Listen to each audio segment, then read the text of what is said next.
everyone and welcome back to my channel.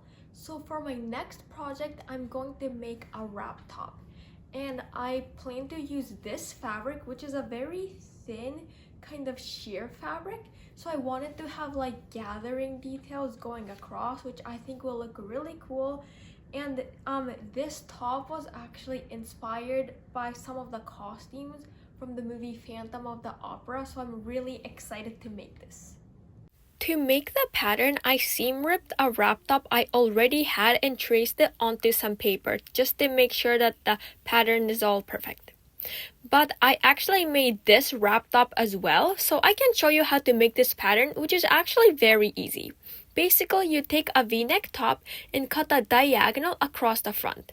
You can also adjust the length of this however you want, like making a cut right here if you want it more cropped. If your shirt is not a v-neck, you can just make it into a v-neck just by cutting into it.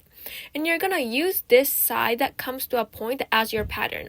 And for the back, you can obviously adjust the neckline as well. Like I didn't want the back of my shirt to be a v-neck, so I would just round out the back of the neckline. I know those drawings weren't perfect, but hopefully you can get a good idea of how you can make your own wrap top pattern with that. After tracing them onto paper, this is what my patterns looked like. As you can see, this one's the front piece and this is the back piece. And then I also have this sleeve piece right here, which it's pretty much just a basic kind of puff sleeve shape with like a big shoulder curve, and then also making sure that it flares out so that it can get gathered. I ended up cutting out 2 of the front pieces and 1 back piece from my lining fabric, which I just used an old white bed sheet. And then from my real fabric, which is the sheer one, I cut out long rectangles tall enough to cover the lining pieces. And I cut 1 for each of the lining pieces. And I also cut out the sleeves from this fabric as well, which I cut 2 of obviously because I have 2 arms, so I need 2 sleeves. And then I also cut 2 long straps so that we can actually wrap and tie the top around us. So these are the sleeves which I cut 2 pieces of from the sheer main fabric. And then I cut these strips with the sheer main fabric as well for the straps to wrap around. This is the back from the lining, and then I cut 2 of the front pieces from the lining.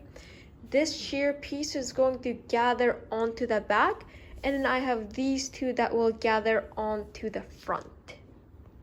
So first, I'm going to take one of my sleeve pieces and fold it in half like that, and then sew up that side, and then I'm also going to hem the bottom right there.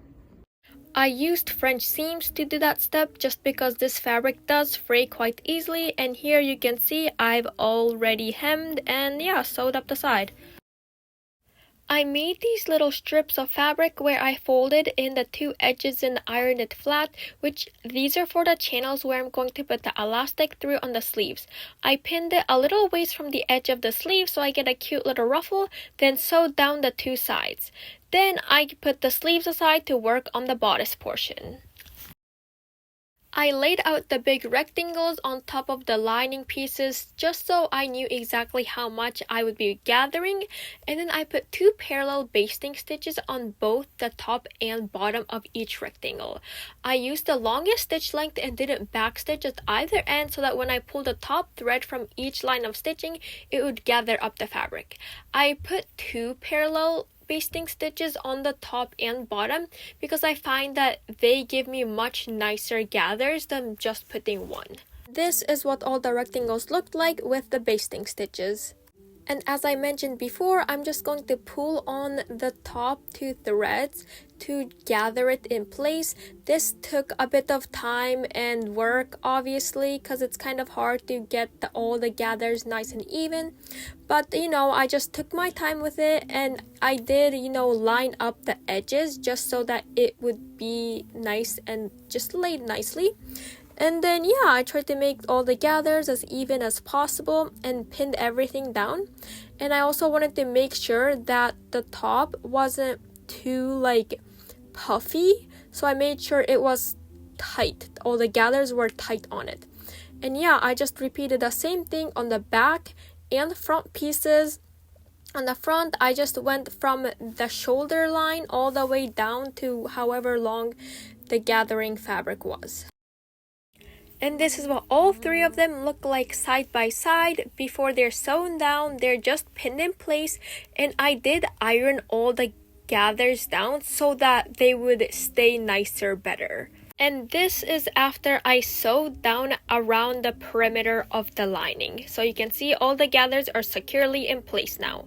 And then this is after I trimmed off all the excess fabric. You want to make sure that you don't accidentally trim off any of the gathers just because it can puff out. And if you're not looking carefully, you can accidentally cut a hole in your gathers. And then to attach the three pieces together, I pinned together the shoulder and side seams and sewed it up using French seams so that there would be no fraying and all would be finished edges. This was actually part of a school project, so that's why you see me working in all different kinds of places. Oh yeah, and here I'm just showing how I hemmed all around the neckline. And then here I also made those strips of fabric I was talking about in the beginning so that we can wrap it around ourselves. I folded the strips right sides together, then sewed it down and flipped it right side out using a safety pin. And yeah, here I'm just pinning it to each corner of the front piece. And then I took some bias binding, which is very similar to the thing we used for the elastic channels, and sewed it along the bottom hemline. And then here I'm just sewing closed the straps that go around, that wrap around us. I also ironed these straps down just so they would be nice and sharp. Now I could attach the sleeves, and I did this by first putting 2 parallel basting stitches just like before for the rectangles along the curve of the sleeve, and then using the same gathering method to gather it onto the arms hole. And yeah, here I also used French seams. French seams don't always work the best on curves, but I find that if you make the seam small enough, they're perfectly fine. This is where you want to be careful again so that you don't accidentally sew onto any of the gathers, because it can very easily puff out and it would look very weird if you did end up doing that. Now the sleeves are fully attached onto the top. Oh yeah, and I wanted to show this little train Christmas city thing, which I thought was so cool. Our class went on a field trip and it was a lot of fun. We went to a theater. And yeah, it was just very nice.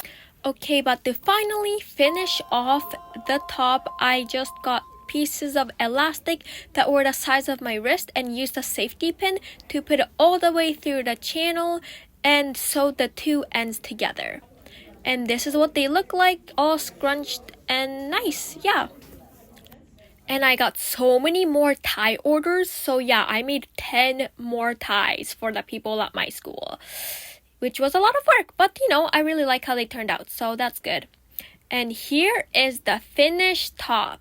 I actually really like it. I think it turned out very similar to what I imagined, though I would say my only critique is the sleeves. I do wish they were a little bit puffier, but I think, you know, looking at it now, I feel like they're really perfect.